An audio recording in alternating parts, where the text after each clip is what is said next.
केंद्रीय गृह मंत्री अमित शाह अपने 3 दिवसीय दौरे पर छत्तीसगढ़ आए हुए हैं और इस दौरान उनका सबसे महत्वपूर्ण जो सब्जेक्ट है वो है नक्सलवाद का खात्मा। नक्सलवाद के खात्मे को किस तरह से लेकर उसको लेकर रणनीति तैयार की जाएगी और उसमें सभी राज्यों की क्या अहम भूमिका होगी और किस तरह से छत्तीसगढ़ में माओवाद को समाप्त किया जाएगा, इसको लेकर अहम बैठकें हो रही हैं, विचार विमर्श हो रहा है, मंत्रणा की जा रही है। और इन सब मुद्दों को लेकर आज केंद्रीय गृह मंत्री अमित शाह ने एक प्रेस कॉन्फ्रेंस भी की और उस प्रेस कॉन्फ्रेंस में उन्होंने अपनी उपलब्धि भी बताई और साथ ही साथ बताया वो तारीख जिस तारीख तक पूरे देश से वो माओवाद को खत्म कर देने का अब दावा कर रहे हैं। अभी तक छत्तीसगढ़ से खत्म करने का दावा करते थे, लेकिन अब उन्होंने दावा किया है कि पूरे देश से माओवाद को समाप्त कर देंगे। और कब करेंगे इसकी जानकारी भी दी। क्या है पूरा मामला, इस पर बातचीत करते हैं। नमस्कार, मैं विकास तिवारी हूँ, आप बस्तर टॉकीज देख रहे हैं।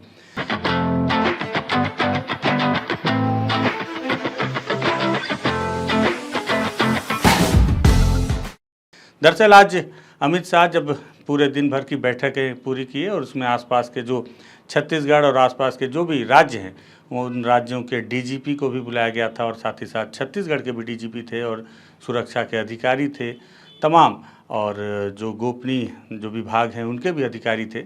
सभी अधिकारियों की बैठक थी और एक ही मुद्दा था कि माओवाद को समाप्त कैसे किया जाए, कमज़ोर कैसे किया जाए, नहीं समाप्त कैसे किया जाए। इसको लेकर पूरे दिन भर अलग अलग स्थानों पर मंत्रणा होती रही, बैठकें चलती रहीं और इस दौरान छत्तीसगढ़ सरकार ने अपने कई आंकड़े भी पेश किए। छत्तीसगढ़ सरकार ने क्यों आंकड़े पेश किए? क्योंकि छत्तीसगढ़ में बीजेपी की सरकार बनने से पहले अमित शाह हमेशा ऐसी जब भी चुनावी दौरे पर होते थे तो एक बात का दावा किया करते थे कि अगर छत्तीसगढ़ में बीजेपी की सरकार बनती है तो चुटकियों में माओवाद को समाप्त कर देंगे। छत्तीसगढ़ में बीजेपी की सरकार भी बनी और माओवादियों के खिलाफ लगातार सरकार अटैकिंग मोड पर रही। आपने देखा भी होगा कि अंदरूनी इलाकों में, उन इलाकों में जिन इलाकों पे सरकार का पहुंचना काफ़ी मुश्किल हुआ करता था, उन सभी इलाकों में सरकार ने कई नए सुरक्षा बलों के कैंप स्थापित किए और लगातार ऑपरेशन किए गए। अबूझमाड़ के इलाके में तो हर इलाके में जाकर फोर्स ने ऑपरेशन किए और एक बड़ी संख्या माओवादियों को मारने का दावा किया, जिसमें संख्या बड़ी थी और इस संख्या को उन्होंने केंद्र सरकार को दिया। छत्तीसगढ़ राज्य ने भी अपना प्रेजेंटेशन केंद्रीय गृह मंत्री अमित शाह के सामने दिया, जिसको लेकर आज अमित शाह ने इस प्रेस कॉन्फ्रेंस में अपनी तमाम उपलब्धियों को बताते हुए उस तारीख का भी ऐलान कर दिया जिस तारीख तक वो माओवाद को समाप्त कर देंगे।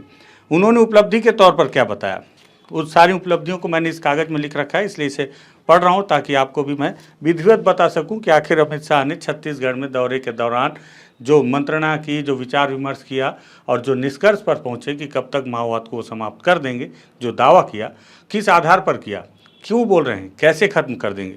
उन्होंने बताया कि 2023 में और जो 2023 से अब तक 4 दशकों से जो माओवाद थे उसमें बहुत ज़्यादा कमी आई है। 2023 से अब तक के आंकड़ों में जो बता रहे हैं, जब से छत्तीसगढ़ में कांग्रेस की सरकार माफ़ी चाहूँगा बीजेपी की सरकार बनी तब से, और उन्होंने 2004 से 14 तक का जो कंपैरिजन है 2014 से 24 के बीच में किया है। उन्होंने बताया कि 2014 से 24 तक सबसे कम माओवादी घटनाएं हुई हैं और इस दौरान टॉप 14 मतलब कि जो 14 शीर्ष माओवादी लीडर हैं उन्हें मार गिराया गया है। और साथ ही साथ बस्तर छत्तीसगढ़ का वो जो माओवाद से प्रभावित सबसे ज़्यादा इलाका है, वहाँ नक्सल विचारधारा की जगह विकास के विश्वास को जगाया गया है, लोगों में विकास के प्रति एक जागरूकता लाई गई है। साथ ही साथ उन्होंने बताया कि 2019 से 2024 तक कई राज्यों को नक्सल मुक्त कर दिया गया है, जिसमें बिहार, झारखंड, उड़ीसा, तेलंगाना, आंध्र प्रदेश, मध्य प्रदेश और महाराष्ट्र के अगर एक जिले को छोड़ दिया जाए तो कमोबेश पूरे महाराष्ट्र को भी नक्सल मुक्त करने का दावा केंद्रीय गृह मंत्री अमित शाह ने किया है। आज प्रेस कॉन्फ्रेंस उन्होंने बताया इस बात को। साथ ही साथ उन्होंने कुछ आंकड़े बताए हैं। आंकड़ों में उन्होंने बताया कि 2004 से 2014 में 16,463 नक्सल घटनाएं हुई हैं और 2014 से 24 के बीच इसमें लगभग 53% की कमी आई है और 7,744 घटनाएं ही हुई हैं केवल बीते 10 सालों में, ऐसा दावा अमित शाह का है। और उन्होंने कहा कि पहले 10 साल में 6,617 सुरक्षाकर्मी और आम नागरिक मारे गए थे, जिसमें लगभग 70% की कमी आई है और 2014 से 24 के बीच में केवल 2004 सुरक्षा बल और आम नागरिक मारे गए। इसमें सुरक्षा बलों के मौतों का आंकड़ा है 73%, जो कि कम हो चुका है। आम नागरिकों के मरने का आंकड़ा भी कम हुआ है 69%। ये आंकड़ा जो कि आज छत्तीसगढ़ सरकार ने भी पेश किया है और पूरे आंकड़ों को मिलाकर ये कमोबेश हर उन इलाकों के आंकड़े हैं जहां पर माओवाद प्रभावित है। और साथ ही साथ उन्होंने बताया कि 2010 में 96 जिलों में हिंसा होती थी, लेकिन और इसमें 11 नए जिले भी बने, जिनको मिलाकर कुल 107 जिले थे, लेकिन अब केवल 42 जिले हैं जो माओवाद से प्रभावित हैं और बहुत जल्द वहां से भी माओवाद को खदेड़ दिया जाएगा, पूरी तरह से समाप्त कर दिया जाएगा। 556 थाने हैं जिसमें कि माओवाद प्रभावित इलाका माना जाता था, लेकिन अब उसमें से संख्या घटकर केवल 171 ऐसे थाने बचे हैं जिनके इलाकों में माओवादियों का प्रभाव है। 2010 से 1005 से घटकर अब 138 घटनाएं ही हुई हैं 2023 तक, इसका भी आंकड़ा दिया है। 2019 से 2024 के बीच में उन्होंने 277 सीआरपीएफ के कैंप स्थापित करने का दावा किया, बस्तर के साथ साथ उन इलाकों में जिन इलाकों में माओवादियों का प्रभाव है, जिसमें कि महाराष्ट्र का भी कुछ इलाका है। उन्होंने खुद बताया था कि महाराष्ट्र का एक ज़िला है जिसमें कि वो गढ़चिरौली का ज़िला है, जिस ज़िले में अभी भी माओवाद काबिज है। ऐसे सारे इलाकों को मिलाकर 277 नए सीआरपीएफ के कैंप खोले गए हैं। एनआईए में अब तक 90 मामले दर्ज किए गए हैं और इसमें सबसे खास बात यह है कि वामपंथियों को जो फंडिंग किया जाता है, बाहरी तरीके से जो शक्तियां जो वामपंथियों को फंडिंग करती हैं, उन पर भी लगाम लगाने में मदद मिली है एनआईए में मामले दर्ज करने के बाद। एमएचए को मजबूत करने के लिए एयर विंग में 14 पायलट और 3 इंजीनियर को उपलब्ध कराया गया और कुछ नए हेलीकॉप्टर भी। हालांकि हेलीकॉप्टर की संख्या उन्होंने नहीं बताई, क्योंकि सुरक्षा के हवाले से कई जानकारियां ऐसी भी होती हैं जिन्हें आप साझा नहीं कर सकते, सुरक्षा का मामला है। और इन सब आंकड़ों को देखते हुए उन्होंने वो आखिरी तारीख बताई। उन्होंने कहा कि माओवाद अब अपने अंतिम चरण में है और आश्वस्त किया उन्होंने पत्रकारों से बातचीत करने के दौरान कि 2026 के मार्च में पूरे देश को माओवादियों से मुक्ति दिला दी जाएगी, और ये दावा है उन्होंने कहा कि आप तारीख लिख लीजिए। साथ ही साथ उन्होंने जब से उन्होंने कहा था कि छत्तीसगढ़ में जब अगर उनकी सरकार बन जाएगी बीजेपी की, तो सरकार बनने के बाद चुटकियों में माओवादियों को समाप्त कर दिया जाएगा।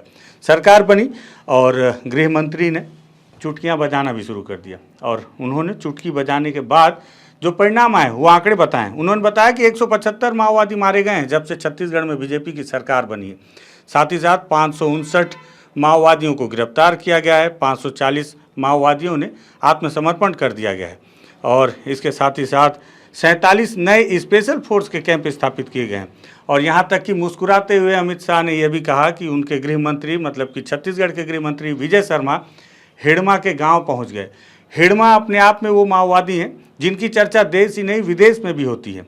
मेरे भी कई परिचित के हैं, कई पत्रकार हैं। मेरे एक परिचित के पत्रकार जो कि न्यूयॉर्क में हैं, उन्होंने भी बताया था कि न्यूयॉर्क में भी जब चर्चा होती है माओवाद की तो बसवा राजू की नहीं, हिड़मा की होती है। अब आप सोचिए हिड़मा कितना बड़ा नाम है।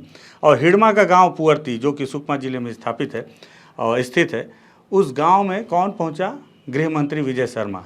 पहली बार कोई गृह मंत्री उनके गांव पहुंचे, और सिर्फ गांव नहीं पहुंचे, वहां पे ग्रामीणों के साथ ज़मीन पर बैठकर बातचीत की, और बातचीत करने के बाद उन्हें आधार कार्ड, आयुष्मान कार्ड जैसे जो सरकारी योजना के कार्ड हैं वो भी उन्हें सौंपा। अमित शाह ने यह भी दावा किया है कि इस वर्ष सबसे अच्छा प्रदर्शन अगस्त में किया गया है सरकार के द्वारा माओवादियों के खिलाफ में। और ये पहली बार उन्होंने ये बताया कि सुकमा के 6 गांव हैं जहां पहली बार लोगों ने अपने मताधिकार का प्रयोग किया, और बस्तर जिले का चांदामेटा गांव का भी उन्होंने जिक्र किया। चांदामेटा आपको याद होगा, हमने अपने इसी चैनल में रिपोर्टिंग किया था कि कैसे पहली बार वहां पर तिरंगा फहराया ग्रामीणों ने हर्षोल्लास के साथ।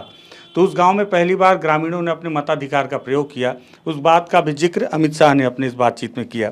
साथ ही साथ उन्होंने कहा है कि सीआरपीएफ के जो सुरक्षा बल हैं, और अब वो सुरक्षा के साथ बस्तर में और माओवादी प्रभावित इलाकों में सुरक्षा साथ विकास के कार्यों पर भी निगरानी रख रहे हैं। और यही वजह है कि 21,400 करोड़ रुपए से सड़कों का निर्माण किया जा रहा है। 15,300 नए टेलीफोन के टावर लगाए जा रहे हैं ताकि कनेक्टिविटी को बढ़ाया जा सके, ताकि लोगों को आपस में जोड़ा जा सके, अंतिम आदमी को सरकार से जोड़ा जा सके। साथ ही साथ 21,000 करोड़ से 17,500 किलोमीटर के सड़कों को निर्माण करने की स्वीकृति दी गई है। और 25 सर्वाधिक जो माओवाद प्रभावित जिले हैं उसमें 2,796 बैंकों की स्थापना की गई है, ताकि लोगों को आप व्यापार से जोड़ सकें। बैंक खुलेंगे, एटीएम खुलेंगे, आपके लेन देन बढ़ेंगे, आपको रोजगार के नए अवसर दिए जाएंगे, अलग अलग योजनाओं का लाभ दिया जा सकेगा, आपको लोन दिया जा सकेगा। कौशल विकास के लिए केंद्र खोलने की बात कही और साथ ही साथ शिक्षा के लिए 165 एकलव्य स्कूल खोले गए, 11 केंद्रीय स्कूल खोले गए और 4 नवोदय विद्यालय खोलने का जिक्र भी केंद्रीय गृह मंत्री अमित शाह ने अपनी इस पत्रकार वार्ता के दौरान किया। साथ ही साथ उन्होंने कहा कि छत्तीसगढ़ की जो सरकार है, जिसके मुखिया विष्णुदेव हैं, और उन्होंने आज एक नया फैसला लिया है कि माओवाद की वजह से वो लोग जो लोग निरक्षर रह गए, जो लोग पढ़ नहीं पाए, चाहे उम्र जो भी हो, अब उन्हें भी साक्षर करने के लिए योजना चलाई जाएगी। तेंदुपत्ता के खरीदी पर आमूलचूल परिवर्तन किया जाएगा और इसके साथ ही साथ समर्पण की नीति पर भी कुछ बदलाव किए जाएंगे। बीते दिनों हमने भी चलाया था कि आखिर ऐसा क्यों होता है कि छत्तीसगढ़ में सक्रिय माओवादी जब समर्पण करना होता है तो पड़ोसी राज्यों की शरण लेते हैं। कमोबेश कुछ न कुछ समर्पण नीति में कुछ कमी रह जाती होगी अन्य राज्यों के मुकाबले। लगता है काफ़ी विचार विमर्श में इस बात को भी केंद्रीय गृह मंत्री के सामने लाया गया है और यही वजह है कि उन्होंने कहा कि समर्पण नीति पर भी अब कुछ परिवर्तन बहुत जल्द छत्तीसगढ़ सरकार भी लेगी। इसके साथ ही साथ उन्होंने ये भी वादा किया, दावा किया और वो तारीख बता दी कि 2026 मार्च की तारीख आप भी नोट कर लीजिए, क्योंकि अमित शाह ने दावा तो किया है। अब देखना होगा कि अमित शाह के दावे पर कितनी सच्चाई है, किस तरह से सरकार जमीन पर काम करती है। क्या वाकई में माओवाद पूरे देश से समाप्त हो जाएगा? वो माओवाद जो 4 दशक से तो केवल बस्तर में काबिज, 1967 से जो पैदा हुआ, नक्सलबाड़ी से पैदा हुआ, जमींदारों के खिलाफ एक लड़ाई के तौर पर पैदा हुआ और धीरे धीरे सरकार के सिस्टम के खिलाफ मुंह उठाता गया, सर उठाता गया और लगातार मजबूत हो गया। अब उस माओवाद को समाप्त करने की तिथि सरकार ने, केंद्र सरकार ने घोषित कर दी है और उन्हें उम्मीद है कि हर सरकार उनकी मदद करेगी। आंध्र प्रदेश में अगर उनकी सरकार नहीं भी है तो भी वो सरकार उनके साथ सहयोग करेगी, चूँकि पूरे देश में शांति लानी है। माओवाद के समाप्त करके बाद जो शांति आएगी, उस शांति के इंतजार के लिए आपको 2026 मार्च तक इंतजार करना होगा। देखना होगा कि सरकार किस तरह से ज़मीन पर काम करती है। लेकिन हाँ, इसके साथ साथ एक चीज़ और बताता चलूँ कि आज बीजापुर में माओवादियों ने एक बार फिर से मुखबिरी का आरोप लगाकर एक बुजुर्ग व्यक्ति की हत्या कर दी है। माओवादी लगातार उन लोगों की हत्या कर रहे हैं जो सरकार के साथ मिलकर काम कर रहे हैं। ऐसे में एक सवाल और भी उठता है, माओवाद तो आप समाप्त कर देंगे, लेकिन माओवाद के समाप्त करते करते कहीं ऐसे कई बेकसूर न मारे जाएं जो आपके साथ रहें। आपको इस बात की भी जिम्मेवारी लेनी होगी कि जो लोग आपके साथ खड़े होंगे, जो लोग आपके साथ कंधे से कंधा मिलाकर खड़े होंगे, उनकी सुरक्षा के लिए आप कितने कटिबद्ध हैं। क्योंकि आपने कहा कि आप माओवाद समाप्त करने के लिए प्रतिबद्ध हैं और जो आखिरी आदमी आपके साथ खड़ा होगा, उनकी सुरक्षा की जिम्मेवारी भी आपको लेनी होगी। मुझे लगा कि आज अमित शाह का बहुत महत्वपूर्ण दौरा है और माओवाद को लेकर ये बहुत महत्वपूर्ण प्रेस कॉन्फ्रेंस थी। कई महत्वपूर्ण आंकड़े उन्होंने पेश किए। ये आंकड़े भी दर्शकों तक पहुंचने चाहिए कि क्या बोल रहे हैं केंद्रीय गृह मंत्री, इसलिए इस वीडियो को तैयार किया गया है। और इसी के बीच जो हत्याएं हो रही हैं माओवादियों के द्वारा, उस बात का जिक्र भी जरूरी था, इसलिए आखिरी में मैंने उसका भी जिक्र किया है। अगर आपको लगे बातचीत बेहद महत्वपूर्ण थी, आंकड़े बेहद जरूरी थे, हर किसी को जानना चाहिए, तो इस वीडियो को शेयर कीजिएगा, बस्तर टॉकीज को सब्सक्राइब कीजिएगा। धन्यवाद।